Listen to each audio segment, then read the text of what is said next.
Superintendent of Schools at Montevideo.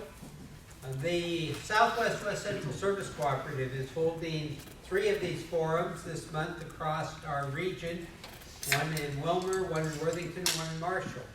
These are nonpartisan, and they will not result in the service cooperative offering an endorsement to any candidates. We hope nobody leaves because of that. The forums are a public service. It's an opportunity for us to provide the audience with the chance to see and hear and question the candidates, find out where they stand on the various issues, both educational and otherwise, although admittedly many of us are primarily interested in the educational stances of our candidates. This will be a moderated question and answer format where the moderator will ask questions of the candidates, giving each candidate 3 minutes to answer. When there are 30 seconds left, a yellow card will be raised, and when time runs out, a red card will be raised.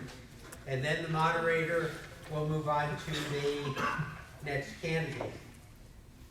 The order the candidates respond will rotate with each question. At the conclusion of the moderator's question, we will allow questions from the audience as time permits. Now, just to introduce the candidates, from District 12B for the House, we have Paul Anderson. District 17 for the Senate seat, Andrew Lang and Lyle Conan. District 17A House seats, Tim Miller and Andrew Falk. District 17B, House seat, Dave Baker and Mary Swatsky. District 18, Senate seat, Amy Weil. District 18, House seat, 18A House seat, Dean Nerdall. And District 18B, House seat, Glenn Gruhagen and Daryl Mosel. We do have some people that may need to step out as the afternoon progresses. I've been assured that they're not leaving in disgust if they have to go. So we certainly understand the time commitments everyone has.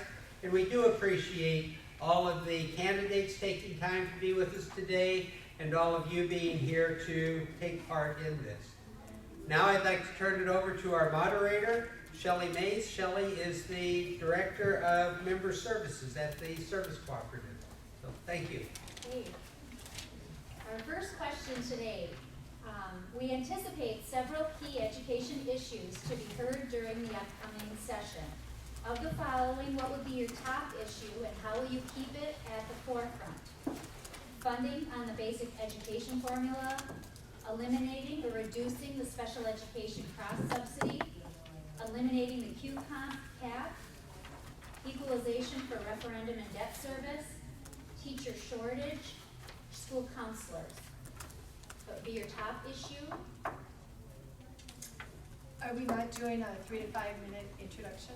No, not today. You can maybe throw some of that in. We've got 11 people, and that would take a half hour at least right there. So we'll allow you time to do that during.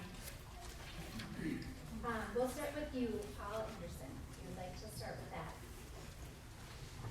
All of the issues that you bring up basically deal with money and funding. So it's difficult to say which I would support the most. To me, the formula is the key one. Last year we heard from the governor and such increased funding for the pre-K programs, things like that, with really a small increase in the basic formula funding of 0.5%, 0.6%.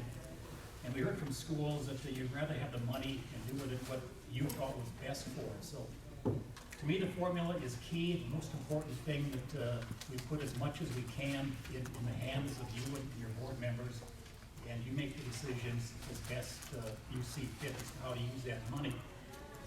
Cross-subsidy, again, that pertains to funding. The feds have not lived up to their end of the deal in terms of how they fund special education. Q-comp, again, is a funding issue. We added, I think, 6 schools last year that had applied within the process, but again, it takes money to totally fund the Q-comp program. And the teacher shortage, I think, is a real issue that's with us. And as far as enticing more to go into education, I deal a lot with ag education. We need more teachers in that area as well. And again, I think it kind of boils down to making it attractive enough to have young people go into the profession. Either that's increased salaries, benefits, loan forgiveness, those types of things. We've done some of those things in St. Paul with the loan forgiveness and things like that. But anything we can do to encourage more teachers to get into the field and keep them there and get past that 5-year kind of timeline, which a lot of new teachers eventually drop out of the profession. But to sum up again, I would say the formula would be the key in my estimation. And all the issues really come down to funding, and we do the best that we can. A little bit concerned with the economy going forward. I think we're $90 million short in the first quarter of the year for projected revenues. We'll have to see where that trend goes or continues before we talk about increases, things like that, in the coming 2-year budget cycle. Thank you. Okay, thank you. Your top issue, Andrew, your top issue. Well, there was a lot of issues that I heard in that you could rank as top. Well, let me just first say, thanks for having us here and doing this. For me, this is a huge learning experience. A lot of times I come to these forums and I start thinking to myself that you guys should be sitting at this table, you should be the ones asking me questions. So that's, I appreciate the opportunity to come here and learn a little bit. When it comes to me personally and what I've been approached by other people is the formula, like Paul was saying, that has constantly been an area of concern, an area that needs to be addressed. But also in our area, down in Renville County, the referendums and levies have been a big issue. The farmers have been hit pretty hard when it comes to those tax levies. And as far as the rest of them not being important, I don't think I would say that. I think it's all important. I think everything we've talked about so far is important. I don't think you're going to get a single person sitting at this table up here to say that they're not. So, yeah, putting one as a priority is going to be tough. Great. Lyle? Well, well, first of all, thanks for holding this forum, sure appreciate that. All of those things you listed are important, but you asked for the one, and so for me, the one thing that I think takes priority above all is putting money on the formula. I like doing that because it gives school districts flexibility to decide, the most flexibility to decide how to use that money, and I think the local school boards and administrators know best what to do with the money in their own districts. Because no two districts are alike. There's real uniqueness between districts. Although our part of the state, there's a lot of things they have in common, but still, I think the local school boards and administrators know best for what's best for their own schools. And so for me, the priority is money on the formula. These other things are all important, of course, like the special ed, and really that's more of a federal issue, although there's some things the state could do to help there. I think if you're talking about money and special ed, I would just soon put money on the formula and then relax up on some of the requirements on special ed to more meet federal requirements. But yeah, I'll stop at that. That's Okay. Thank you. Great. Well, thank you, SWWC and superintendents for having us here. I think the SWWC is a great resource for all of our schools out here, so you're doing a good job. But I also want to say that you're a good resource for me also. I'm able to ask questions. I've gotten to know the superintendents through individual meetings, but also through this, and so I hope that relationship continues. I think when you look at our overall budget, state budget, you can tell that education is, if not the top priority, it's one of the top priorities. And as Representative Anderson said, funding is kind of the key issue in a lot of these things, and that centers around a lot of the discussions that we have. I want to agree with Senator Coonan in that when we add more money to the system, I tend to like the formula also, because it gives you the flexibility. There was I don't recall what it was, but there was some in 2015 we put money into something that in my mind's eye was really meant to target rural schools with how it was going to be utilized. And at a school board association meeting last year, I found out 5 of the 7 schools there didn't qualify for the money, and that's just absolutely frustrating. So I think that the formula is where the money needs to go, but you asked what's the top priority, and as you've already heard, it's pretty difficult to delineate just one, but I'm gonna pick just one, and I believe that that's the teacher shortage. Not lessening other ones, but she says what's the most important thing. In our smaller schools, I've talked to many of you in this room, I've talked to people in the community, and have found that being able to adequately staff the school, sometimes for the basic courses, but then, you know, I would like to see growth in ag as well, and that can be challenging. So the good news is a lot of that is policy change, I believe, and that's some things that we worked on and got passed. I hope to work more on that. I believe if we free up the ability for the superintendents to be able to hire the people they want without certain strings attached, I think that would be most welcome. Well, thank you. I think that putting money in the funding formula is very important. I would also articulate that tied to that, I think early childhood should be a requirement or be a part of it. I think every 4-year-old in the state of Minnesota should have access to free preschool no matter where you live. And we made some progress there, but it's still not nearly enough. It's really easy to say that you support money in the formula and you support putting more resources into education, but we have to talk about the real numbers here too. And K-12 education, which is important, it's a big part of the state's budget, but moving forward, if we want to see increases, that has to come from someplace. We went into the last biennium with nearly $2 billion surplus, $1.9 billion. Some people voted to cut $2.2 billion in taxes. If you take $2.2 billion away from a $1.9 billion surplus, you're back $200 million deficit. Now, unfortunately, that didn't get enacted into law. But let's talk about the situation we're at right now. We've got a projected $900 million surplus. There was also an effort to go and take about $600 to $650 million out of the general fund and dedicate that to transportation. So if that had become law under current scenario, we also would have been reducing our surplus by $600 to $650 million, so down to maybe $300 million surplus. There was also an effort to do another tax bill that had $100 million error in it, but that would have cost between $150 million or so over 3 years. So essentially, it puts us right back at a point where we don't have the resources to put more money into education. So it's very easy for some people up here to say that we want to go and put more money in the formula, we want to fund all these programs, we want to encourage people, we want to do loan forgiveness, we want to do all of these things, but when you vote to go and cut a significant amount of revenue, the numbers don't add up. And what we saw over the last decade, when we had to go from one deficit to the next, education, for the most part, spared, but you had to take shifts, you had to deal with delayed payments. Unlike health and human services or local government aid, we took real hard cuts, but it wasn't easy. And oftentimes you had to go up to local units or to raise your property taxes, to go for operations, or you had to go and find different type of lending institutions that would extend the credit until the state made its payments. I don't want to get back in that type of a situation where we're using shifts and gimmicks to go and fund schools. And so I just be very cautious when you hear people saying that they can, we want to put more money in the formula, but their votes show that they're willing to go and cut the revenues that actually would pay for the expanded services. Thank you so much for the question. Thanks again for everybody being here. I know how busy everyone is. My name is Dave Baker. I'm just finishing my first term. I think I kind of can appreciate where Andy Lang is coming from this year. I was sitting in his place 2 years ago not knowing a whole lot about anything. And the one thing I learned was, especially about education, how complicated this is. The formulas, the funding, the mandates.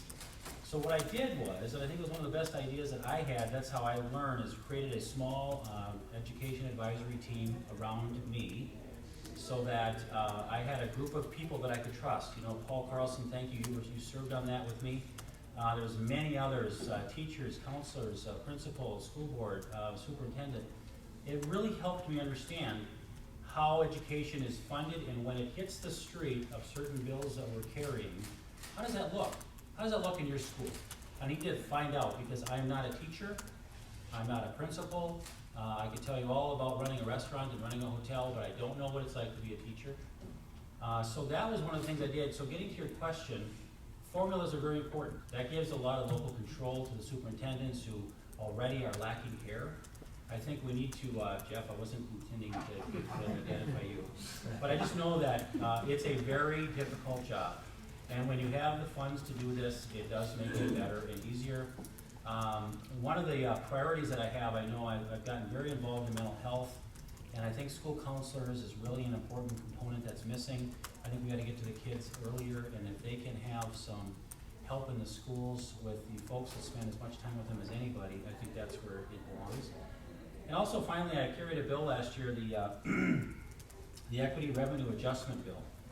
We've made some steps towards that. It's the metro kind of versus the rural funding.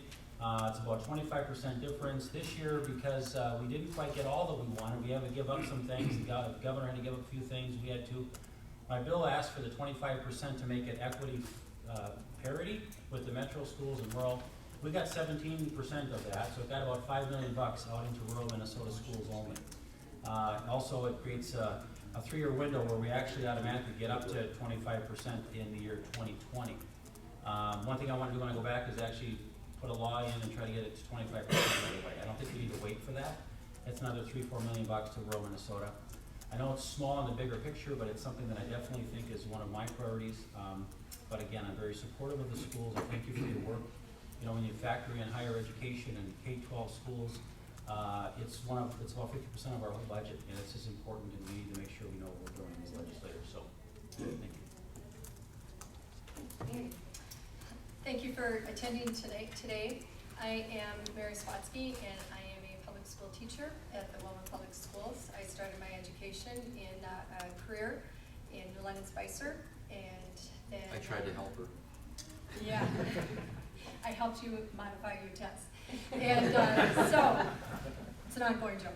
But I am a special ed teacher, and that's what you're all about. That's what Southwest West Central is all about, is providing those services to school districts that can't afford a full-time psychologist, full-time speech language, full-time VI, vision impaired teacher, etc. You all know that in your profession. But as a public school teacher, there are 2 things that I am very concerned about. And when I attended the Minnesota School Board Association meeting about a month ago, one of the things that the school board members and many of you superintendents were there had said to the lobbyist that was putting on that candidate or legislative in update was quit the gimmicks and put money on the formula. Quit the gimmicks, put money on the formula. We can figure it out. And I know some of you folks had to leave early, so you didn't hear what was the legislative forum, what the folks out here in rural Minnesota really wanted. So that's why I'm letting you all know that when we provide grants to schools, that means eventually they go away. And then we have to decide whether or not we're going to continue with those grants. And so then you take that out of the general fund to continue with that program, because it is a good program, but we're not getting money for it anymore. And besides, the grant format allows the metro schools to take better advantage of the grants because they can afford full-time grant writers.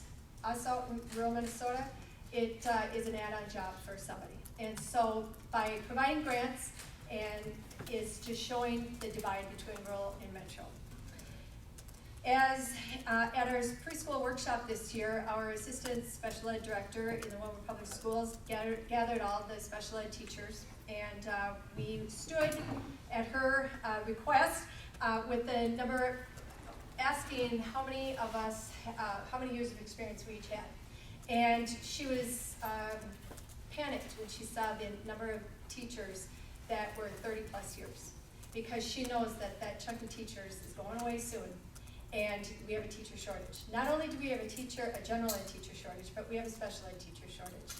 And as a teacher of learning disability students, and this year with hearing impaired, which it's pretty tough to get a part-time hearing impaired teacher in rural Minnesota. They can be in the private sector and make a whole lot more money. So I am very concerned for our future children in this arena of special education. That we're not going to have good certified people in the positions that need to be here. And we're all in this together. Thank you.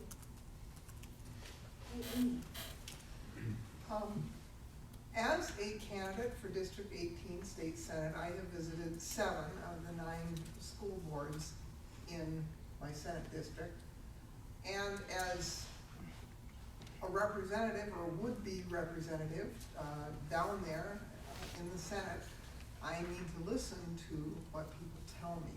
And what I am hearing from most of you whose school boards I have visited is that you would prefer to see money in the general formula because then you have a greater amount of flexibility. And so I would have to say, as someone who would like to represent you in the Senate, that's where I would have to go for my priorities. Having said that, though, I think all of them are important that were mentioned.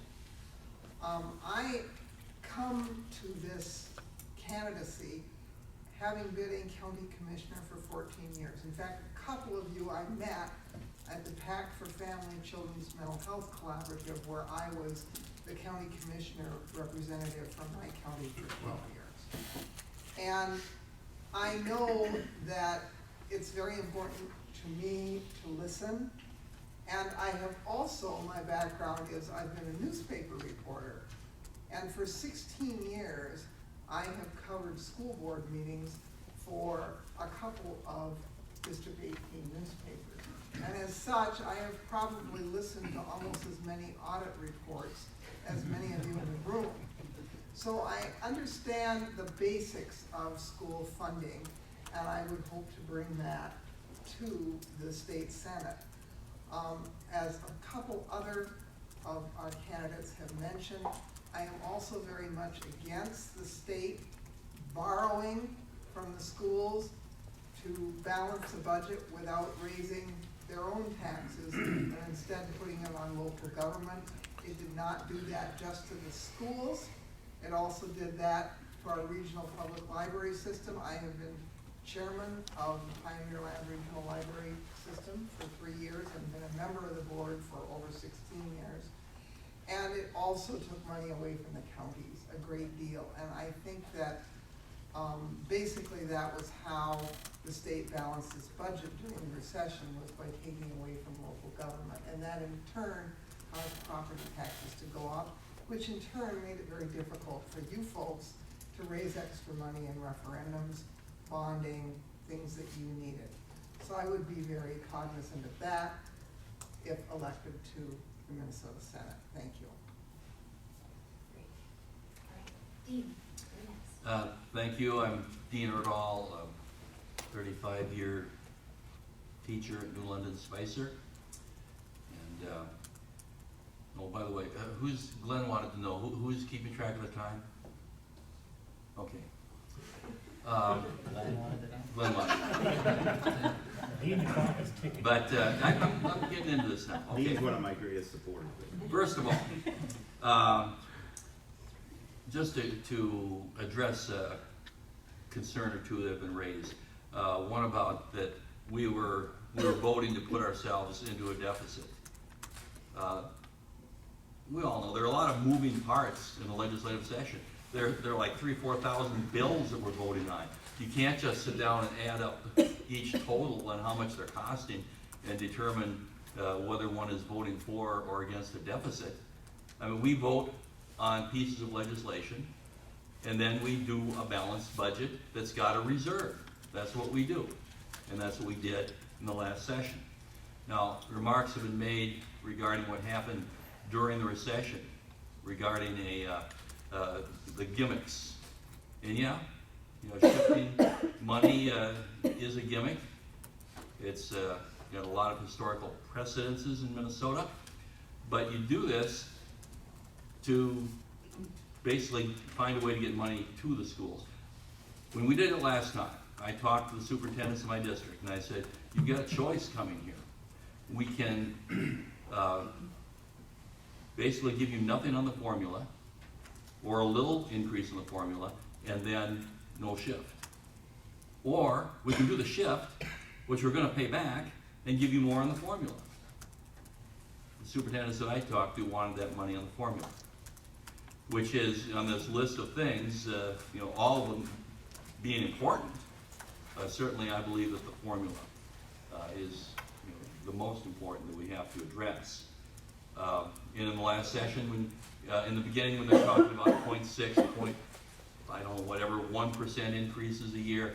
I knew that wasn't enough, and I knew that wasn't what we're going to wind up with. You start out with all this negotiation. I went to leadership and I said, they want 3 and 3, I don't think we'll get there, but we can do 2 and 2, and let's take a leadership role and tell them now that's what we're going to do. Well, we didn't quite do that, but we knew, I think, from the beginning that it was going to wind up 2 and 2 in the formula, and that is how it wound up. Now, the things that I've worked on basically deal with the teacher shortage, with maintaining teacher quality, and therefore I have had pieces of legislation dealing with teacher licensure, with master degree programs, with a consistent mentoring program across the state of Minnesota, with year-long student teaching programs, all of which being designed to better prepare teachers and do more to keep them in the profession. Okay, thank you. Glenn? Thank you for being here. I was 16 years as a school board member on the Glencoe Silver Lake School Board. I served with Chris, a part of that time with Chris Sanju. I certainly appreciate your job and what you do. It's a no-win situation. And it's kind of like politics, no matter how you vote or what you do, somebody's not happy. So, but thank you for doing and trying to do what's best for children. I do sincerely appreciate that, both as a father and a citizen. There's a number of things that are critical, especially for rural school districts. You probably are more aware of them than I am. As far as the formula is concerned, definitely as a former school board member and watching how the process worked, we want money on the formula, so we have discretion on how the money is spent. As far as critical issues, one of the things I offered is to do a study on special ed. Minnesota has more special ed requirements than what the feds require. We've never had them evaluated as far as cost and effectiveness. I had an amendment offered to the education bill. That was 2 sessions ago. I didn't offer it this last time because of the shorter session. To do a study to find out, are these additional requirements that drive up cost, are they effective in helping the student? And what are we paying for these requirements? Again, so much of government, we pile on one mandate after the next, and we never evaluate whether they're effective or what their cost is, okay? And we want to have the most effective and and fiscally responsible help for these special ed students. Everybody wants that. The other bill I introduced was to do a study on labeling and drugging of children. It's a big concern of mine, having watched the process. In France, I just have an article here with it. In France, they have 0.5% of their students that are drugged and labeled, okay? 0.5%. In the US, we're at 9 to 11%. Now I know maybe we drink a little bit different water, but something's wrong. The other thing about these psychotropic drugs, they have huge negative consequences down the road. I was informed by a recruiter that if a child is on psychotropic drugs past 12 years old, they need a waiver to get into the military. The reason they need a waiver is because one of the consequences of long-term drugging of developing children is violent outbursts of uncontrollable rage. So we need to do this study. We need to find out what's going on in special ed and help those students rather than take the easy solution of labeling and drugging. Other areas, health insurance, negotiations. I'm a strong advocate of school choice in the inner city. We're spending almost twice as much in the inner city of Minneapolis-St. Paul, and we're getting terrible academic results. If we want to equalize funding out here in the rural area, we have to introduce school choice into the inner city Minneapolis-St. Paul school districts. Thank you. I'll finish the rest next time out Okay. there. To be continued. Yeah, to be Yes. continued. And Daryl? Well, thank you very much for the invitation today. The area I represent is quite a ways out of this area, but I really I like the former speaker, even though I was in the legislature 25 years ago, Farming for the last 25 years, I've forgotten just about everything. So it's a good opportunity for me to learn some of the issues and get back up to speed. It's hard for me to prioritize these. If my wife was sitting here, I'd have to say school counselors. Diane currently works as an elementary school counselor in the Sibley schools, and so I understand the incredible importance of that area. Families have changed over the years. They're not, people are having to work and commute, and there's a lot of issues that affect family life. And I think she does a really, really good job, and I'm worried that we are probably we don't have enough counselors and elementary school social workers in our system currently. My understanding is the ratio is pretty extreme. I, like former speakers, would agree the formula is the most important. If I had to prioritize them, don't tell Diane. And I also believe teacher shortage is a severe problem. I just read in the Mankato paper the other day that in the greater Mankato area, we're going to be almost 5,000 people short in terms of filling work positions in that greater Mankato area over the next several years. So, you know, there's gonna be a lot of pressure on teachers, on people to decide whether teaching is the profession they want, especially if we don't keep the salaries competitive, all the other occupations out there. I'm very concerned about the farm economy right now, especially in my area. Sibley McLeod County is predominantly agriculture. Sibley East just recently voted to build new schools, both high school and elementary. Hutchison is fixing theirs. Glencoe is doing some building, New Ulm. A lot of construction going on, a lot of new buildings. We needed them. Sibley East was really in trouble in terms of space, especially for these special ed needs. A lot of folks were working out of closets. And even my wife at one point, and I'm not kidding, was in an office about 6 by 6 underneath of a stairwell. It was kind of a joke, but she managed. She spends most of her time walking around working with kids anyway, so it wasn't that big a deal for her. But I'm very concerned about what's happening in the farm economy. My property taxes are going to rise sharply over the next couple of years, almost $6,000 a year additional in property taxes. At the same time, my farm income is basically being cut in half, and we don't know how long this is going to last. So I very much want to work in the legislature on that property tax situation as it relates to the debt service on these building projects and how it relates to agriculture. Right. We're gonna talk a little bit about taxes now. The Department of Revenue has identified approximately 30 different categories of taxing authorities: cities, towns, counties, school districts, sports facilities commissions, watershed districts, mosquito control districts, and many more. The only category of taxing authority that is not allowed to increase or renew a tax levy without a referendum is a school district. Would you support a bill to allow school boards to at least renew, not to increase, but to renew a previously approved property tax levy without doing a referendum? And I think we'll start on this end. Darryl, we'll start with you this time. You know, in that particular area, I have to confess, I'm a little bit out of touch with how the system works. I guess, would you please repeat the question a little bit for me? Would you support a bill that would allow school boards to renew an existing levy, that a property tax levy, versus having to go out and do a full referendum and vote? Okay. Because every other one gets to do that without having to go through that. Well, again, I have to say, I would need to do a lot more research on that. I guess, you know, off the top of my head, I do trust the school board system. It is an election process, and I rely on them a lot.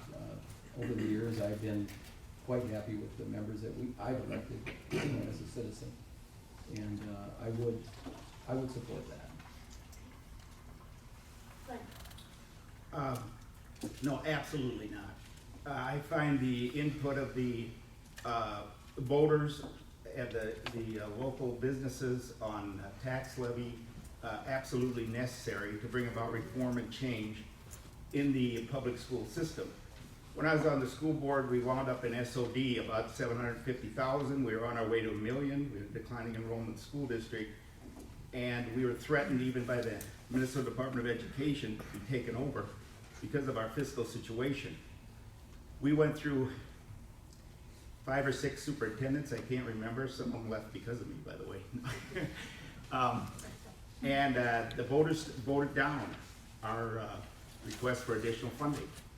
That produced a crisis, which we then had to reform the system. We went away from a 4-period day, which is inefficient, costly, and a poor academic model, and a 7-period day, which gives you more electives, to a 6-period day. We saved $300,000 a year in operating costs, and we cut 23 FTEs in our school district. So we still maintained a strong athletic and academic school district for the students. We also privatized our buses because of the crisis. We privatized our cooks, and we privatized our custodians.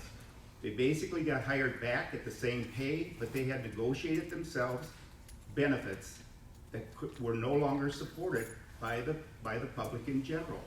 So because we had a crisis, it produced reform. In 2.5 years, without a tax increase, we went from 750,000 SOD in a declining enrollment school district to a $4.5 million surplus without a tax increase, keeping a strong academic and athletic program. Chris Sanju was there to observe it. I was hoping he'd be here today. And again, I didn't do that by myself, okay? It took a full board, but if anybody followed the school board while I was on there, and I was chief negotiator, by the way, for 6 years, I was the pressure point to bring about some of those reforms. And it was difficult. It affected people's lives that lived in our district, but it was necessary to bring about fiscal responsibility. And to this day, the Glencoe School District is in the black yet because of those changes. Now they've been able to go back to a 7-period day, but as far as I know, they've stayed away from the 4-period day. So you've got to have voter input. Voter input will create reforms that are necessary to bring the school into a position where it has strong academics, a strong athletic program, but is fiscally responsible to the public.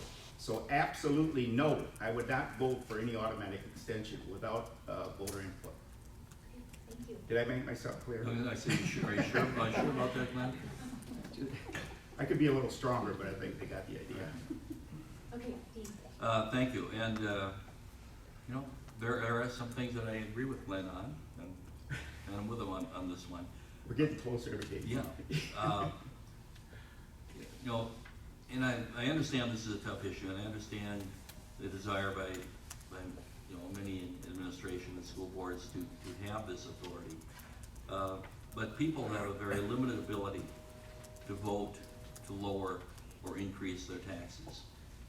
And this is one of them. And I don't believe that presently, you know, the mood of the people regarding taxation is supportive of this particular idea. And so at least for the present time, I would support Glenn's position on this. Okay, thank you. Having covered dozens and dozens and dozens of school board meetings, I have heard at least 3 different school boards debate this issue. And it is a real problem. I am very supportive of referendums when it comes to the building issues. People understand the building, the average voter understands whether there's a need for a new facility or not. When it comes to the operating levies, or what used to be called the excess revenue levies, people are not as knowledgeable about what all that covers, and it's very, very difficult to try to educate the general public. It's also difficult because when you renew a referendum, the way the language sometimes is on the ballot and the legal communications that have to be made by school boards, it is somewhat confusing to the average voter as to whether their property taxes are going to go up and down. The fact is, when you renew it, oftentimes the property taxes don't go up. It's just a renewal. It's only if you add to it. And even then, if the value of the property in your area has increased quite a bit in recent years, so there's a more developed property to spread the levy among, then it doesn't necessarily mean that your property tax is going to go up either. So I think that the operating referendums are a little bit confusing to many voters. As a county commissioner, I was certainly allowed to increase our operating money without having to go through a referendum. And there were times when something was really needed in our county, like making some remodeling of the jail, that the voters certainly would not have ever approved because, you know, they only want prisoners to live on bread and water. And so there was no sympathy whatsoever, but there were some public safety issues once that happened in our jail. So I was glad that we were at least allowed to increase our levy a little bit to take care of some of the public safety issues that did occur. So in summary, I think I would be supportive of allowing renewals of an operating levy without a referendum, but not something like a building bond. They should continue to be something that would need a referendum. Thank you. Mary. Thank you. We don't have to be reminded that our school board members are elected officials and they are accountable to their constituents. And certainly if they have this opportunity to be able to have this decision-making process, that they would vet it in the community, within the chamber, within the communities of business, private, public sector entities. And so I think we need to give them the local control that they deserve. And so they go through the process of being running for office. They are accountable to their constituents. And I think that that is something that, again, we can show local control, because when we all know that big government in St. Paul doesn't necessarily understand what happens throughout the state of New York. And so I would be in favor of allowing this approval for local control. Thank you. I guess I would say that I'm very hesitant to put anything on automatic with the school boards, only for this reason. The school boards and the school districts get 75–80% of their funding from the state of Minnesota. Unlike the city of Wilmer, city of New London, others, they have the taxing authority to raise their taxes because they don't get that kind of support from Minnesota statewide. So, because we mentioned earlier, it's a complicated formula. There are times I want to sit down again and with Superintendent Carlson, talk about his seasonal property tax issues that he's having because it hurts his funding. That's where I think, you know, the state and talking to a representative who's listening to what's causing some revenue issues here is where I think that is our best place to be. But because most districts already get 80%, 75–80% of their funding from Minnesota, it's not as easy for me to say, yeah, sure, just go ahead and automatically renew these things. I don't think you should do that unless you go back to the voters. Again, we want to keep it local, like we're saying. We've got to really keep it local when I'm talking about the kids and the books we're showing them and the curriculum we're showing them.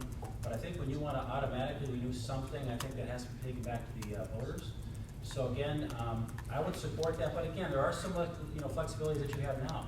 I think you get $724 per pupil now that you can raise without voter approval. There's some flexibility we've given you. But I know that it's tough. And again, I think our role is to make sure that that formula is right, that the districts that you're in are adjusted properly. So I just, to put something on an automatic would not be, I think, prudent for the state of Minnesota.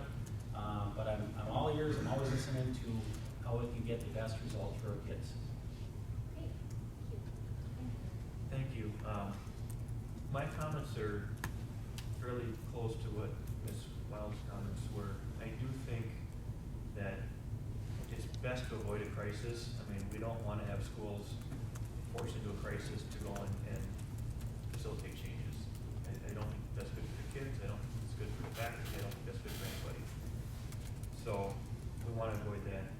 I do think that when it comes to building levies, it's probably best to go back to the voters.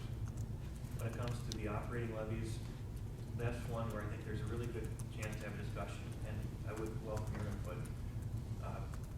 Maybe there could be up to a certain number of dollars that could be put on, basically just the ability for the school board to continue that. And those people are elected officials, they're accountable to the voters. I think that's one way that we could, maybe find some compromise, maybe some common ground there. Let's get back to the root of the problem here. Why do so many schools have to have operating levies? Funding never kept up. You were asked to do more with basically negative resources. And we know that as you have more kids, we have a growing population of kids at school. If you keep the dollars the same, you're dividing that same number of dollars over a greater number of pupils. And that's really, I think, what has led to some of the problems. We hadn't had state money keep up with the inflation in school districts with the growing number of kids. And I do want to reiterate one thing here, going back to previous comments, that we look at fiscal notes in a greater context. And if you want to look at all the spending, and you want to look at the tax bills that were voted on, they would have put us back in some precarious situations. And I'm not afraid to say that I voted for revenue. We raised taxes for the top 2% of people. We closed more than $600 million in corporate tax loopholes. We use that money to pay back the school shift. We use that money to fund all day everyday kindergarten. We use that money to put money under the formula. Without that revenue, none of this increases would have been possible. So it's really easy to vote for spending, and there's a lot of people that are willing to vote for increases, but unless you're willing to make the hard votes to actually bring the revenue in to provide the funding, nothing happens. And then we get back to the situation where we're in, where we have to look at local property taxpayers being asked to keep the doors open at the schools. And I think that the last decade, as far as education funding, has really been a lost opportunity for the state, maybe even going back a little further, basically from 2002 and on. And we've got a lot of work to do to catch up. And if we want to go and give a whole lot of corporate tax breaks, first and foremost, that's not going to leave a lot of money left over to go and make these investments in education. So what I've witnessed in our schools out here is there's basically two stressors, and I'm speaking to the choir, that I really want to put it into the perspective of this. You have, when it comes to capital improvements, our schools are getting older. I know some of our schools are either in the process of or talking about needing new facilities as a whole. And those cost money. Operating, there's an ever greater need for money to be able to operate. And so on the other side, of course, then you do have a state budget, for example, that has certain limitations, has certain priorities that you can only do certain things. You have to decide what you're going to do. Or in the case of property taxes, rural Minnesota, the landowners are really facing some real steep property tax issues right now. So of course, whenever you've gone for the levies, I know that one of my school districts went and did a levy, and it was about an 80% burden on the farmers, on the landowners. And that's just a burden that's not going to be accepted, which is why I was very supportive of and very thankful for in the tax bill, the state picking up at least half of that. Well, it ended up being 40% in the end, but I think that's something that will help. I do think in general, as a side, property tax needs to be worked on in a broader thing. But when we have those stressors, we kind of have those conflicting things, and we don't have solutions. We start looking for alternatives, which is a good thing. But when you get alternatives, I look at the referendum election law. I had to look up a couple different times because of specific questions that constituents had asked over the last couple of years, thinking that an election isn't fair, or this wasn't clear, whatever, but they're saying, what do they need to know? It's very complicated, and there's a lot of gray area, and I can understand where when it comes to doing a referendum, leaning a little bit towards picking this date versus that date may help a little bit, stuff like that. Well, I'm not faulting anyone for wanting to do that, but you can see where that puts even more stress on them. So I don't, to answer your question directly, I kind of went all around it, except for that is I would not support allowing a continuance of any sort of levy, because I do think that does need to go back to the voter. as we're going through these conversations and stuff, I do think that if you put sort of the, what about the operating levies? If there was, and I emphasize if there was anything along those lines, we'd have to figure out a model by which the voters still were clearly informed, because you're talking these levies are over pretty long periods of time, and so for it to just be renewed, I don't think people are educated on what it is. There may be the need, I appreciate that, but the communication between the citizens and the schools would be very paramount at that point. All right, thank you. Well, this is, to me, a real interesting question, and you mentioned there were over 30 taxing jurisdictions that were scattered around the state. I know they're not all concentrated in single areas, but there are quite a few of those. I can tell you that there are organizations that want to be added to that list, so there's pressure to even add more. The Soil and Water Conservation Districts, for example, they would like to have taxing authority because their cousins, the watershed districts, do, which is one of their reasonings for wanting that.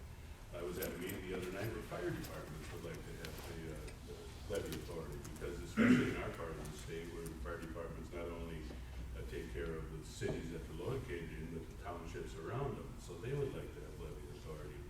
All of this puts pressure on the taxpayers, and so that's, between taxing jurisdictions, you'll feel a real nervousness about that, understandably. And with taxpayers, you'll see a real nervousness about this, understandably. But I think with school districts here, and your question was, is the operating levy, the extension of an existing operating levy that's expiring, and I would support having school boards, giving school boards that authority under the condition, of course, that there were public meetings, and I'm assuming that's part of the proposal, and that there be a timeline on that extension so it doesn't go on and on and on, that there be an expiration date.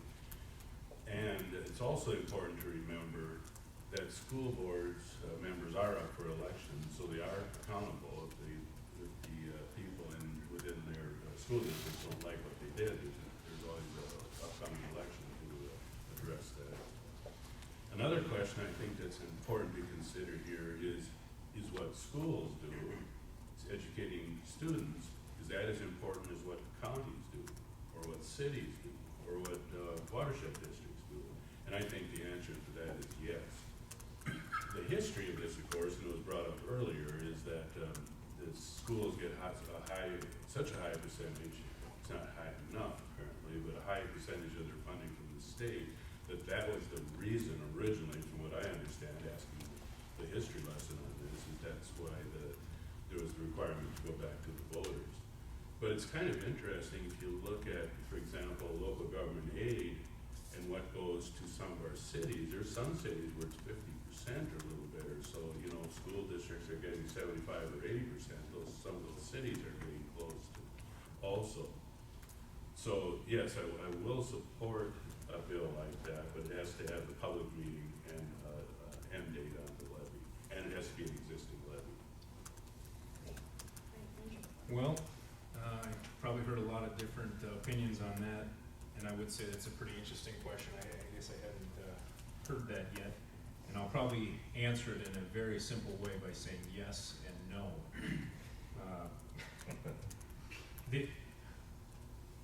Like I said, like I brought up in my opening remarks, that I have been approached several times, and in fact, one of our first meetings, that was exactly the way they came after. They were talking about how local farmers are being taxed pretty heavily when it came to school referendums and levies. Some of those farmers down there are paying close to $50 an acre for taxes.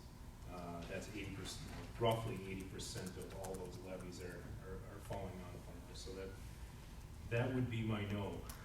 What I would say is that if you're talking about an operating funding for operating schools on a day-to-day basis, and if it's a temporary stopgap where there's an emergency situation where a school needs to be funding, suddenly it sort of have a soft spot for that and keep our schools up and running. And that definitely would be, I'd be open to looking at a bill and sponsoring that. But yeah, when it comes to capital improvement projects and building like that, I think that's something where the boards definitely need to have their say in.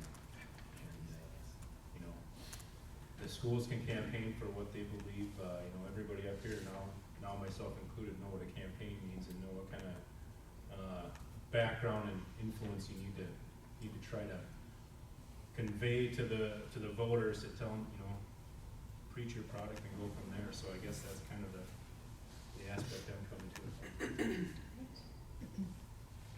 Last word, I have to also say I would not support that, and the reason is, whenever a levy had been passed originally, it had an expiration date on it. So if the authority is given to the schools to increase that without going back to the voters, to me, that's a breach of confidence with the voters of your district, because it originally had an expiration date on it, and there was talk here of allowing it if it had an expiration date.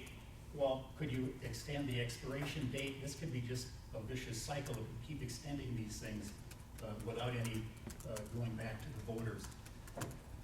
Representative Baker is correct. I believe it's about $700 now you can levy without voter approval, and that caused some angst as well among some members of the Capitol. And I don't know how this system ever came about where townships, cities, counties, watersheds can tax and school boards can't. But that's the hand that you get dealt with.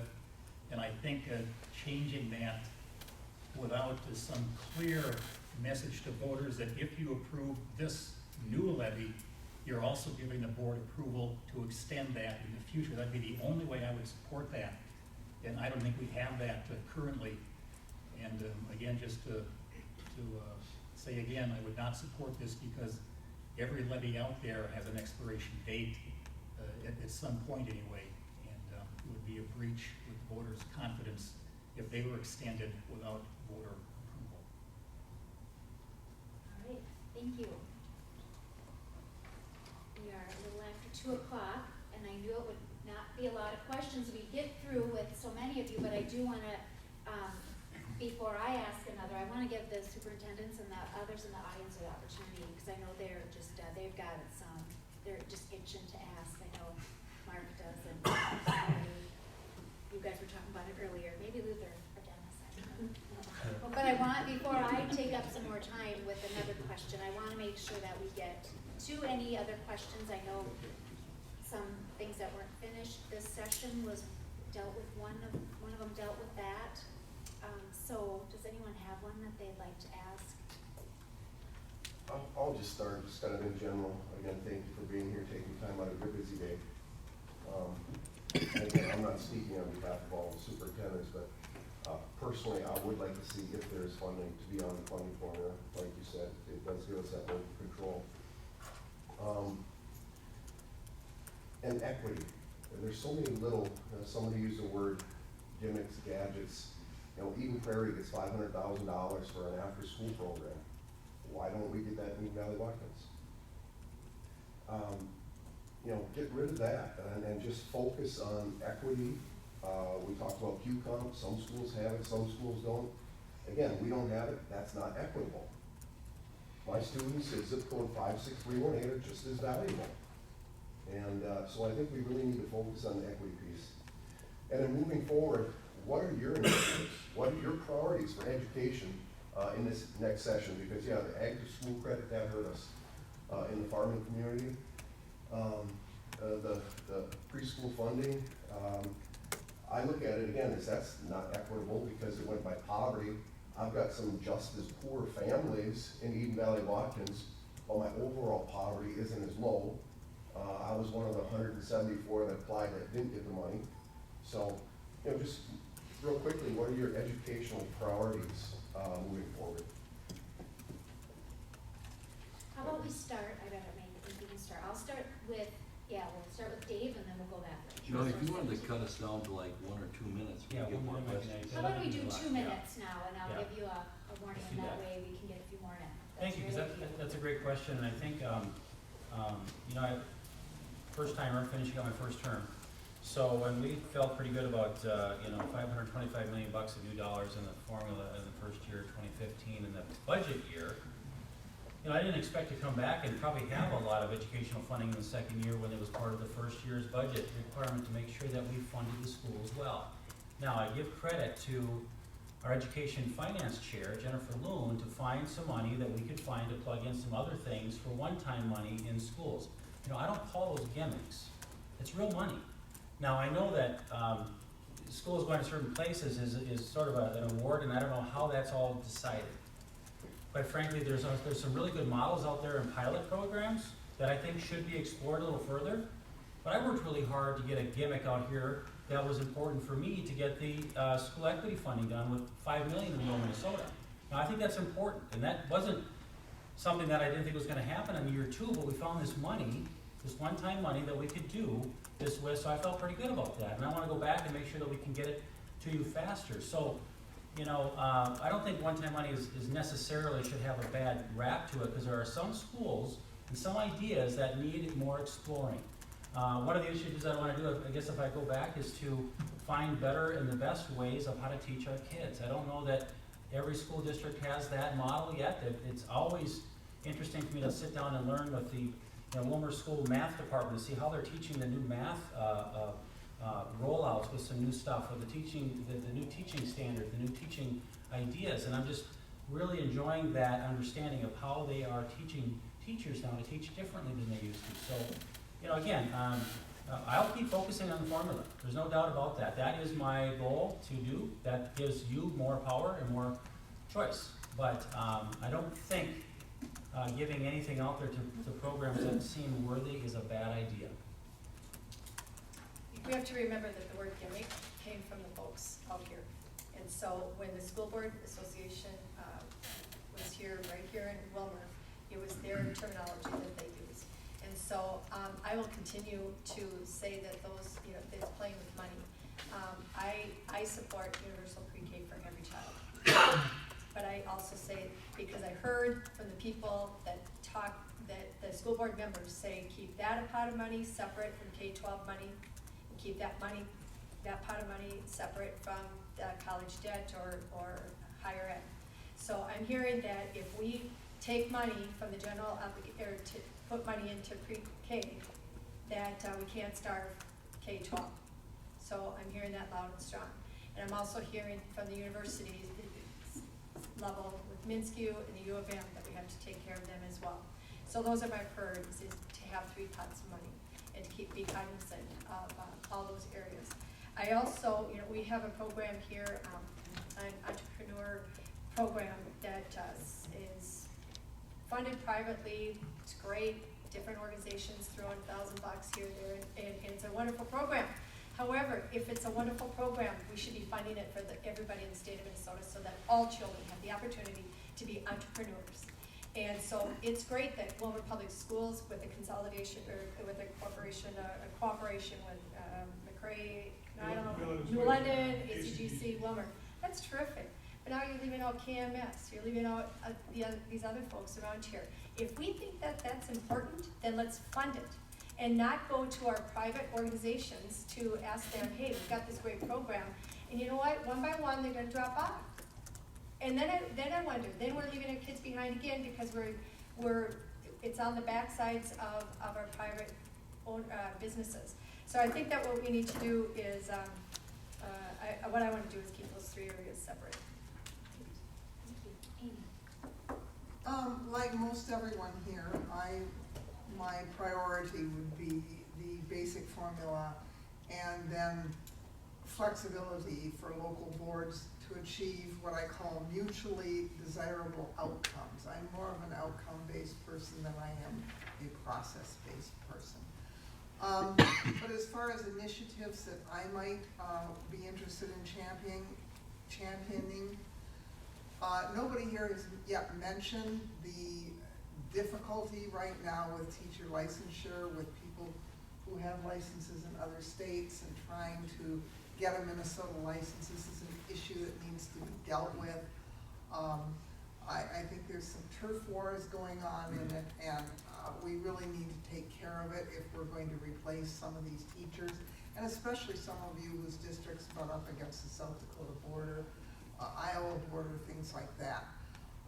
And another one would be, we do have some high need areas for teachers. As a parent of 4 children who graduated from public schools and all went to college, and I did not have the money to send them to college, they all had to take out student loans. I think that the idea of a student loan forgiveness program for people who would want to practice a profession either in education or in the medical field too, where there are shortages in geographic areas and in specialty areas such as special ed, such as vocational education, where there is a shortage of qualified staff. Thank you. All right, Dean. Thank you, and first of all, I've got to go back to a previous comment again. Regarding spending in the state of Minnesota, the comments that stagnated, or sometimes in a recession we don't have as much money. But I was elected in 2002.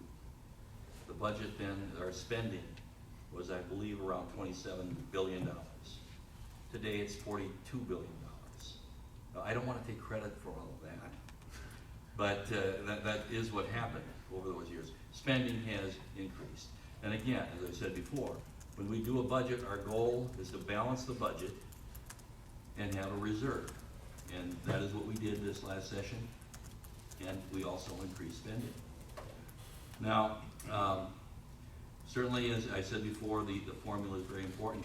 At the very end of my previous comments, I kind of rattled through some things that I've been working on that I think are important in terms of retaining and recruiting quality teachers.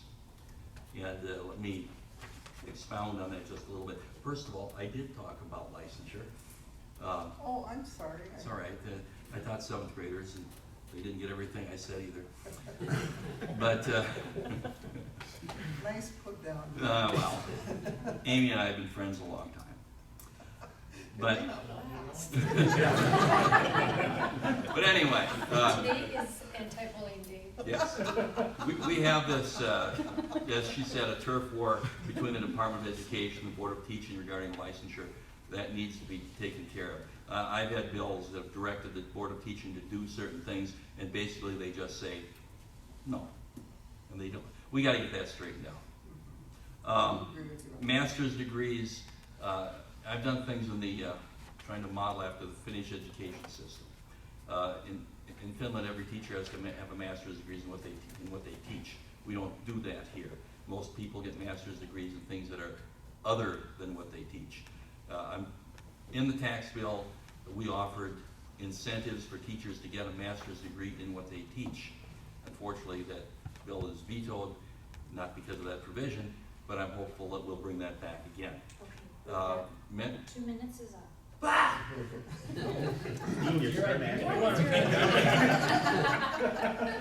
was just getting warmed up. Hang on to that. Can I have a Glenn Grunigan minute?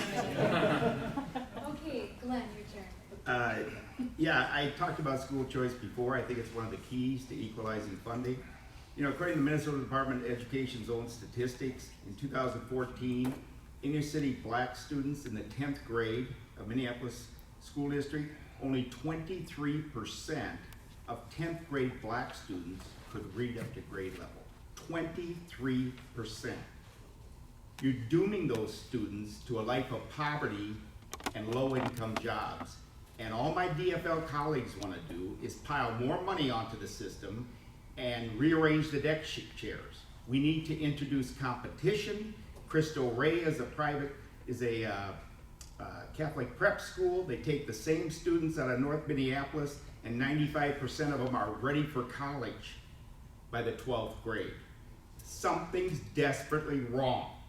So if you ever want to equalize funding out in the rural area, you've got to introduce choice in education into the inner cities.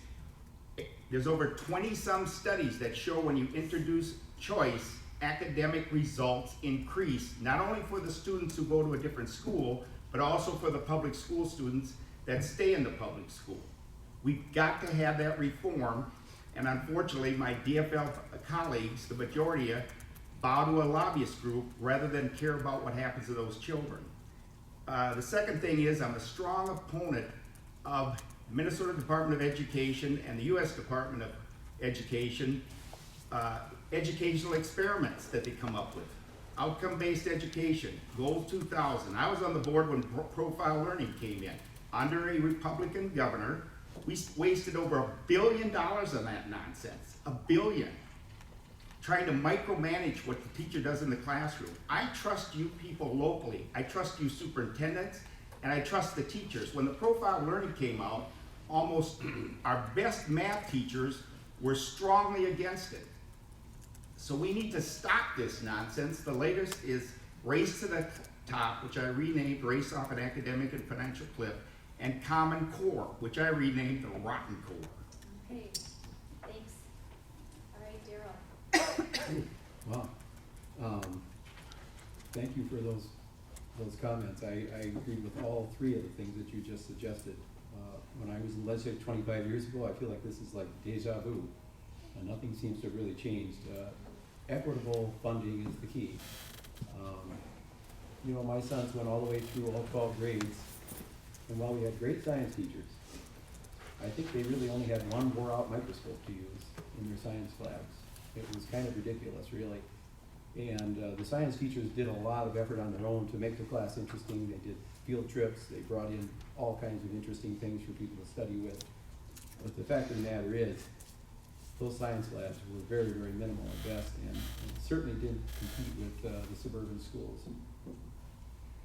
I guess I'm very, very supportive of preschool programs. Most of the communities that I would be representing have very large Hispanic populations now, which they did not have 10 years ago. Gaylord, I think the kindergarten class right now is about 55% Hispanic. And, you know, having a language barrier, a lot of the parents don't speak English that well. They're working hard at, you know, at the local factories, night shifts a lot of time. Children are in need, I think, of serious preschool programs in those school districts. I'd like to comment about student loan forgiveness as far as teachers are concerned. Both of my sons have huge college debts, and I don't think they did anything really wrong. It was just the way it turned out. And one of my sons graduated from college when the recession started in 2008, so it was really hard for him to get into the field that he had trained for. And I think in order to encourage teachers to go into this field, it's a tough field. It's hard these days with the families struggling, so especially in our small towns. So I would definitely like to look at student loan forgiveness. Okay, on to this end. I'll be brief. I guess I'm old-fashioned, but I still think the family plays an important role in kids' education. And that's why I think our pre-K education should be targeted towards those kids that really need it, families that need it. And there's only so much funding to go around, and if you put it into a brand new pre-K program, I think evidence shows the last biennium that it would have resulted in less dollars going to the basic formula. So I'm really cautious about trying to fund an entirely new program. And a lot of you, I think, are doing a pre-K to some degree on your own anyway, whether you charge parents for it or do it in another way. I think that's good. But a lot of families keep their kids at home through those years and do a good job, and for those that need it, I'm all for that. But again, wise use of dollars, I think, is more put into the formula. And the smaller thing I would like to work on is I'm partial towards ag education and FFA programs, things like that. Our FFA teachers and ag teachers put in a lot of extra hours, especially in the summertime if they have, you know, FFA projects at the gardens. We had a small money appropriation for extended summer contracts in the past year, and I would like to see those expanded. And I think the schools have to match that 50-50, but the state was putting in half for an extended contract for ag teachers in the summer. I think it's a good program. Thank you. Well, I may be only one of the ones up here that has two kids in school right now. Well, you have one. Andrew's about ready to, so it's pretty near and dear to my heart. You know, as I've gotten into this process of running for a seat, I've tried to dig up a few things here and there. I've seen what some of the districts spend on money, and I've seen what the areas spend on per student. This map that you guys handed out, I think, is a good example of where you graduate 100% of your students, and you do a great job with half the money that other districts don't do such a great job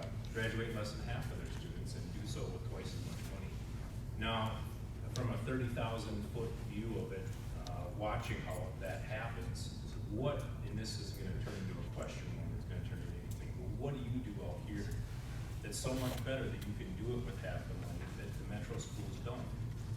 What's the big difference? Nah. I mean, I guess I don't expect a one-word answer, but, that's really concerning to me. Why are you so good out here? I mean, maybe it's just because we're insulated, but, They're just that good. yeah, and that's the question that I asked them. If you look at a statewide budget where half of that $42 billion goes to education, and, you know, just the other day, we talked to, I think actually I was with Tim at the fair, talking to a local educator, and he asked a simple question. It was a, $3.54 billion increase to the, is that correct? I think that's correct. No, increase in what? To the educational budget. No, from the last biennium to this one, it's been about 1.45. There was the numbers I was looking for. So a pretty significant increase to the budget. And he asked a simple question, most of that was supposed to go towards pay. And you talk about retaining your teachers and, you know, providing a quality pay scale. How much of that pay did you actually get? I think the answer was about $16 per paycheck, so. Yeah. Maybe I answered that question with a question. It's a good question, that you answered the question. All right, Brian. Well, this is a really good question, and it's, you know, the answer could be all over the place, as you kind of heard. But I'm gonna get back to the topic of, for example, QComp and why all schools don't have QComp. I think it's a good idea that all schools do have QComp. But when we address that issue, you can't take the schools that have it now and reduce what they get in QComp, because you run into a ton of political issues then trying to get something like that passed. So that means new money. So when you have new money, what do you do with that? You put it on the formula, or you catch schools up that don't have QComp? And so that's always the balancing act we have to do.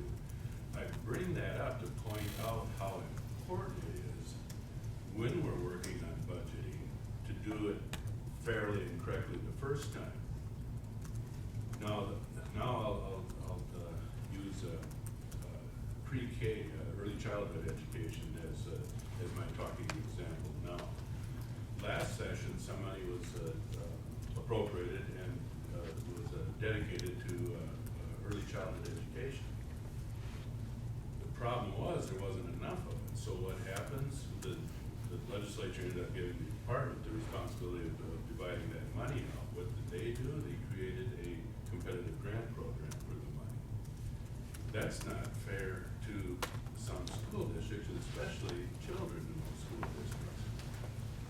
In a case like that, I think if we put the money on the formula and let schools work on this early childhood education at their own pace and for what works for their districts, it would have worked a lot better. I'll use all day, everyday kindergarten, for example.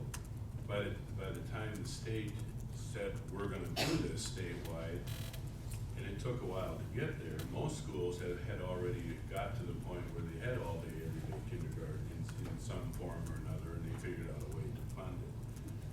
So I think that's a good example of just putting money on the formula that schools figured out. So my education priorities, policy-wise, the equity issue bothers me as well. Our students out here, there is differences, we know that, between the urban and rural.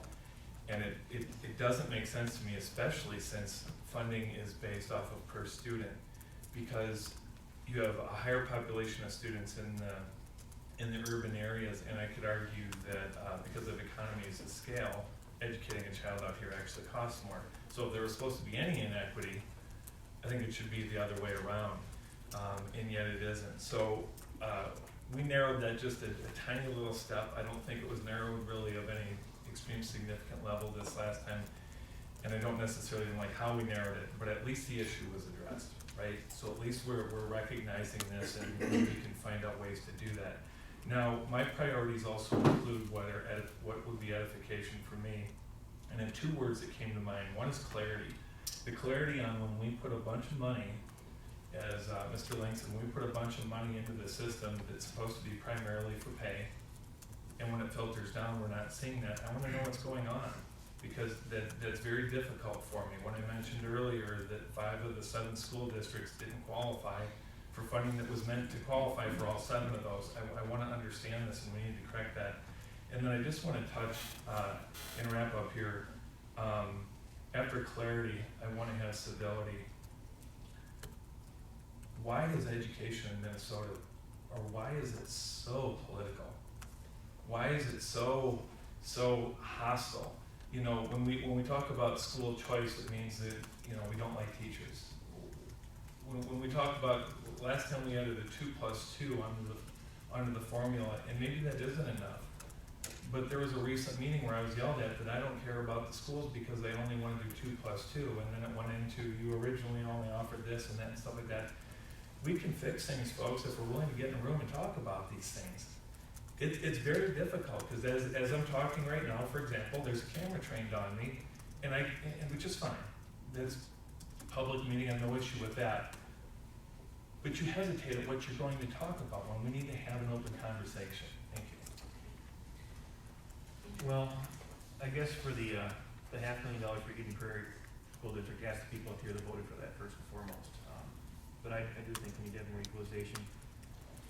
I do think it's very interesting too that Mr. Miller's most recent lit piece, he says on there that I voted to increase the disparity between metro and rural Minnesota schools.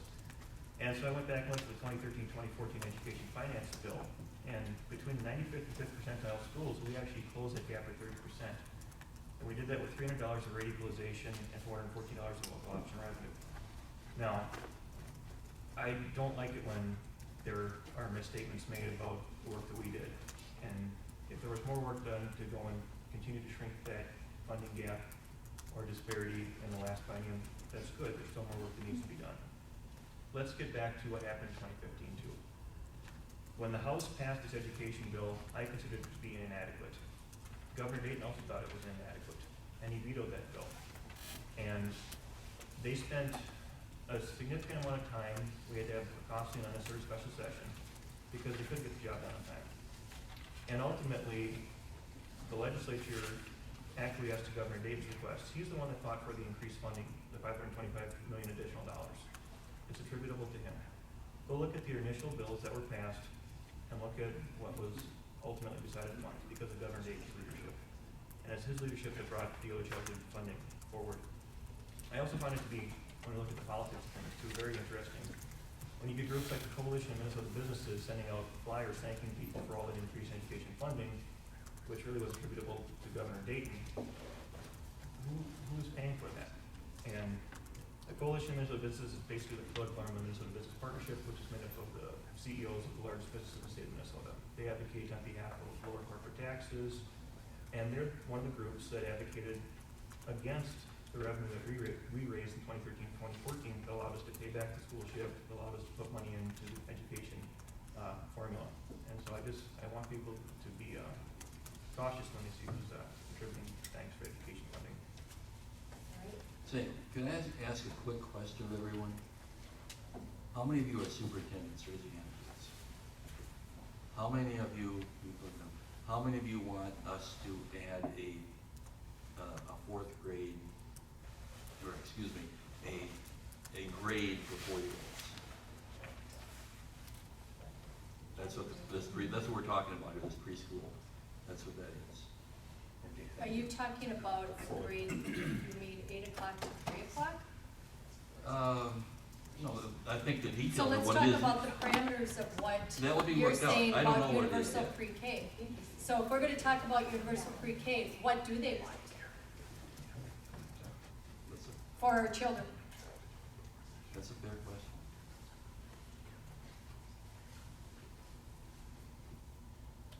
We don't have to answer it today, but I'm just. Well, Dean, I'll answer your question. I'm Dennis from Benson Schools Superintendent, and we're one of the districts that received volunteer pre-K. And we're very happy to have that. It isn't what our first priority was. Our first priority, as you said, was the formula. And it was indicated by Senator Conan earlier. We had all-day kindergarten, all-day everyday kindergarten 6 years before the legislature passed that.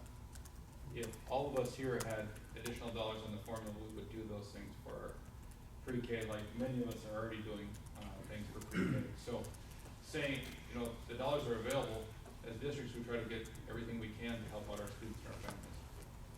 So we, as other districts applied for that as well, and we were fortunate to get that. It's not our first priority, but since it's there, we're certainly going to try to take advantage of that. It's all about prioritization. Let me Is take there- that just a step further also. Several years ago, we put in programs. We have an early childhood center which goes from right now from birth through kindergarten. And when our students right now enter kindergarten, approximately 80% of our students have already gone through some of the programs that are within that early childhood center. We did not apply for universal pre-K funding because we would have had to dismantle a very effective program that was already in place. And in my school, only one of the two elementary schools would have probably met the criteria for it. And we have a collaborative with Head Start. And so we couldn't turn around in a 2-week period and get that taken care of. What happens to the scholarship programs, what happens to pathways that we qualify for? We get $17,000 for pathway 2s. If universal K happens, or pre-K happens, what happens to the other funding that we could potentially lose? When our priority should be to make sure our at-risk kids are being serviced through scholarships or through pathway 2s or whatever it happens to be. So those funding still need to be a part of our district that we currently qualify for. And we did not qualify. We submitted an application and we didn't get funded for pre-K. Maybe, I don't know if we have enough time for one more question, but one of the things that I've been talking about is just a clarification. When you talk about 48% of the state budget, it's actually goes to K-12 and higher ed. It's actually part of the general fund, only the general fund portion of the state budget. So it's a less percentage when you factor in the entire state budget for K-12 and higher ed. So that's important that's what you have control over, the general fund. The importance of that, it's important to keep that clear when you mention that high of a percentage.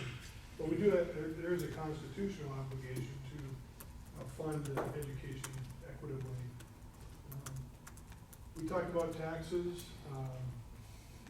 There needs to be reform for increasing equalization aid. Representative Baker talked briefly about that. Our school does not qualify, so the burden to raise funds for an operating levy or even a bond goes heavily upon our homeowners and small businesses.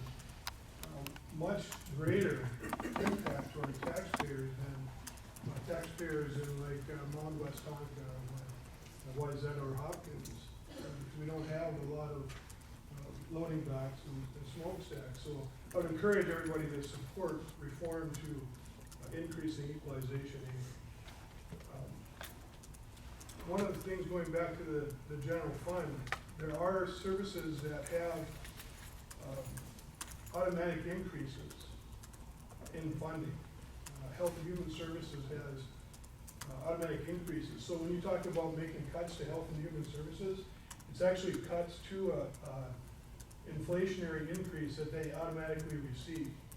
Schools do not have an inflationary increase. My question would be, would you support inflationary increase to the general fund? Because all of you talked about the importance, or not general fund, but to aid, state aid, the formula. Would you support inflationary increase to the formula to help schools plan for our budgets, rather than waiting till the last minute in legislative sessions to come up with what schools will get? If we could count on an inflationary increase to the formula, that would greatly help our schools. I'll start with that. That's sustainable, predictable funding. I agree. And then one more thing, because that's kind of a short response. Specifically to an inflationary increase, I'd like to know if you would all support that. Thank you, Marty, for offering your support for that. But also, rather than just putting money on the formula too, and not knowing where it goes to respond to those statements. Telecommunication aid, we received that through our local hotel media network. And current leaders in House and Senate probably think that schools benefit from broadband funding, and we don't. So maybe more specifically, it would cost the state $6 million to properly fund internet access for all of our school districts. $6 million. And that would free up the New London Spicer about $35,000 that we could spend elsewhere. So the other question would be, would you support broadband internet access for all schools? Shelley, you're gonna have to put a clock on Paul. So Paul, you're Hold up saying the red card. the whole state of Minnesota, all school districts, all you would need, pardon the, that's all you need is $6 million. Well, we currently receive telecommunication aid, which is funded at about 40% for all districts. Yeah. So an additional 60% would be about $6 million. So each district would have internet paid for by the state. And then we could free up what we're currently paying for internet to actually provide modems or capabilities for students to be, if they're in an area of our district that they don't have broadband, we could help them and those families where they would have broadband. Paul, is that one-time funding or annual funding? It'd be annual. Okay, so the question is, would you support inflationary increases to the formula Sorry, and telecommunication full funding, which is roughly additional $6 million a year to, Maybe what we need to do rather than call it telecommunication aid is change it to broadband for schools. okay, broadband, and would you support full funding for broadband for schools? Okay, Mary, you answered the first Yeah, part. but I'd like to continue with the broadband. Yes, I wanna let Because you the have state of that chance. Minnesota, just in Candy Ojai County, they did a study. And just in the Candy Ojai County, we need $60 to $68 million to get hooked up throughout our county. That means north of New London, down to Lake Lillian, to Diamond Lake, over to Sunburn. So it's such a big chunk of money. If I can see that this piece is gonna help our school district, our kids, that's a portion of exactly of who we need to help. College kids, high school kids. But we're still, our farmers are behind, our small businesses are behind. We need, broadband is a big, big picture and a big, with $900 million surplus. With the governor saying in his budget wanted $100 million, the Senate was $85 million, and when the House proposal came out with $0 in their budget. It tells me the story that they're not understanding broadband issues in Candy Ojai County or the state of Minnesota. And so I thank you for bringing that up, and that's a solution that we can bring back to St. Paul. And in fact, I will bring it to my leadership today, because that's what I do. When I'm at forums like this, the good ideas that come from you go right to St. Paul. I'm not gonna wait till January, but we're gonna start working on this today, and so thank you. and I'm gonna give you guys about a minute so we can get through, so. Amy, your turn. Rural internet access is one of the top priorities on my campaign. It's the first bullet on the front of my flyer. I also have supported telecommunications access to libraries. The only hesitation I would have in that is it less expensive to come in at once and try to connect the entire community, or just to come in and just do the library or just do the school? And so we have to take a look at that, because sometimes it would be more efficient to try to bring in the whole community rather than try to just get one building. I would be supportive of the broadband increase. So, 6 million or whatever, I think we need to look at that very seriously and do it. The inflationary, I think that it has a lot of viability as well. Maybe we need to explore the ramifications a little bit, but I think that is something we should seriously look at doing. One other thing, maybe members can help me with this, or even Mr. Davis. Did the governor veto the education bill last time? I don't remember that. Because someone said that, and no, there was no veto. There was negotiations of that in the supplemental budget of how much to do for preschool. But that was something that was 2015. I said 2015. 2015.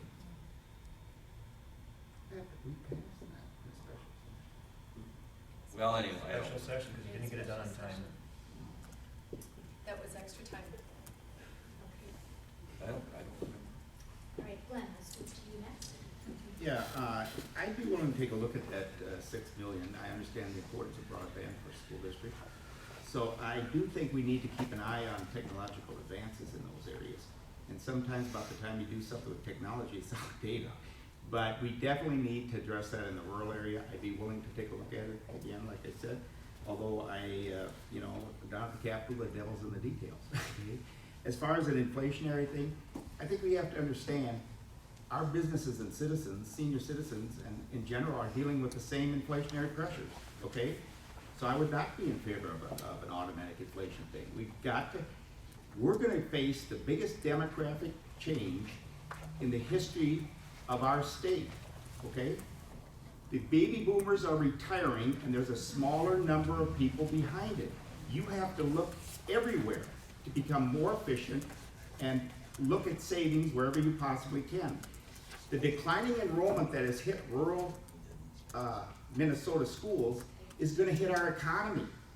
We've got to change the way we operate and still meet the needs of the students. And put these automatic increases in when the people paying the bills don't have those automatic increases is not justifiable at my side at all. You have to justify additional taxes to the public. And that means accountability and reform. Thank you. Daryl. I'm also very supportive of the broadband idea. I think that's, very grateful that you calculated that out. I would not have known. That doesn't seem like a lot of money. Sibley County right now is under the process of putting in fiber optic throughout the county. They're not gonna come to my farm, but I kinda like slow computer because I'm pretty slow, so it fits me just well. Still have dial-up? Almost. I take a little nap when I'm working on my farm. I'm just kidding. I'm very disappointed that my particular township did not support the fiber optic as the rest of the county did, but I would be very supportive of inflationary increase. I think it's our constitutional duty and our responsibility to keep education funding equitable, and there's really no reason for this constant, like we're stuck in right now with one of the most partisan legislatures we've had in years. It's just ridiculous. I absolutely cannot talk to a single person that isn't so frustrated with not only what's going on, at the national election, but our legislature being so divided, kind of rural versus urban, and it's got to change. People are sick of it. They don't want to talk about it. They're just tired of it, and I think that inflationary increase would be a great idea. Now to you. Yeah, the broadband thing, sounds good. And I gotta ask you, there was some additional funding for broadband this past session as one-time money. And as I recall, it was sold to us that it was gonna allow kids on a school bus or a track meet and sitting for a couple hours on a bus, they could do their homework in the school bus because these buses would have internet access. Has that happened? Is it happening? It's a grant program, again. Okay. Okay. And on the automatic inflation thing, we could put the whole state budget on autopilot. I know there's calls to do that for transportation because we can't agree on a gas tax. I would be hesitant. The one thing I've always thought was funny is that the spending bills get done too late. We should have earlier targets set for the spending bills, because if you have to begin the process of laying off a teacher, for example, you have to start that in January or February, and you don't know what your funding is gonna be for the next year. So it puts schools in a difficult situation of having to plan ahead and really not knowing what your funding is gonna be for the coming year. So I think we should get the spending targets earlier and get these bills done earlier, especially education, to help with your planning on that. As far as the annual percentage increase, I'd say I'd be hesitant but supportive of that. I think that when, like Paul said, transportation has trying to been on that schedule for a long time, trying to get their annual increases every year so they could do planning. And I think school districts are a place where that planning for your upcoming years could be an important tool. As far as the $6 million to complete broadband, I can't believe I'm actually gonna say that, but that does seem cheap. That $6 million, we should have Lyle hit me over the head with the iPad here, but, yeah, $6 million doesn't seem like a lot of money. Yeah, I'd be behind that. That's just, something that I think is pretty paramount to, this newer generation learning. I know my kids spend a lot of time, on electronics, and broadband would be a good step towards that. Thank you, Lyle. All right. Well, the broadband money, the $6 million, I support that. I know that in Minnesota we're working on getting broadband out to everybody, across all the cities and townships and counties, but that's going to take some time. This $6 million, that's immediate, that's now, so I think that's important. For the students to have access to this technology is very important. The goal of education is to get us an efficient and productive workforce to compete in a global market, regardless of trade agreements or not. We're in a global market, and so I think that's really important. Now, inflation on the funding for schools, I support that also. And it's because I'm a strong supporter of education. In the legislature, there's a lot of resistance to building this stuff into budgets because I hear some say prefer to put the budget on autopilot. But in this case, I do agree with it. And future legislatures do have the authority to change that too. But I think that's something we can do. And if you look at the last 20, maybe even 30 years of budgeting and average that out for education, we haven't kept up with inflation. So if we do this inflation adjustment, it would actually help increase funding for schools. Hence the first question, yes, I think we should adjust for inflation. It's there. You realize it, you see it, you have to work with it in your budgets. And the fact that the legislature thinks that, we're just not gonna count inflation, we're not gonna attribute additional costs to that, it puts you in a more difficult position ultimately, then the kids are the ones who suffer. So yes, that should be part of the funding. As far as broadband, yeah, I'm supportive. If that's a small number in the state budget overall, we should be doing that. I've also been supportive of the recommendations of the broadband task force. They're asking for $100 million to go and put into expanding broadband opportunities for people across Minnesota. I think in addition to coupling the money, my personal experience serving on the Regulatory Industries Committee, or otherwise known as the Energy Committee, we should ask or task our Public Utilities Commission to go and ensure that we treat internet or high-speed internet almost like a regulated utility like we do a telephone. The challenge we've had at our farm is that TDS, which is the local access provider, has refused to make investments in. We were very fortunate that Cook County was able to get a grant, and Federated Cooperative is coming in and bringing fiber, but that's not always the case. I think I'm final. Again, great question, Paul. Broadband, I think I was visiting with Peter Royer a few times about the bigger picture of broadband. I think it was like 9.2 million, but it's an important component. Every school now has good broadband, but they're subsidizing it with their internal operations, and so I support getting it fully funded. If it's 6 million or 9 million, I think I carried a bill that maybe didn't get through all the mechanics of it, but I think it's definitely a priority, and it's something that was, I think, initially part of our overall broadband plan that ended up being 35 million this year, which I'm real proud of to carry that. But also just the automatic inflator, again, very open to that discussion. I need more understanding of that. When we put more things in auto increases, it really creates a lot of things in the future. Schools, however, though, are 80% salaries, and a lot of things aren't gonna automatically go up. I know that. So I think I'm very open to the conversation about how do we make it more sustainable so you guys can see what your funding is. I like Paul's idea about having some deadlines moved up earlier so we can get our work done earlier. So we don't have to worry about these last minute deadline stuff. So pretty open to all these good ideas, and thank you, because I learn more from listening than I do from talking. Thanks, Paul. In listening to this, one bit of caution that we should consider, and that is that this might become, if you get inflation, that might become the ceiling. That might be all you get in the future. So just a cautionary note to think about. All right, we're coming up on 3 o'clock, so I think it's time for us to wrap up. Thank you, all of you, for being here and taking time out of your schedules. I know they're very busy.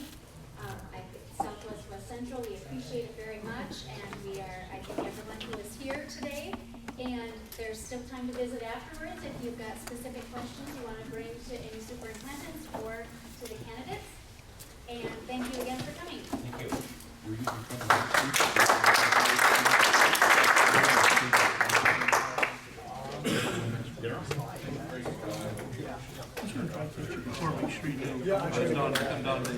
Oh. Just in case you.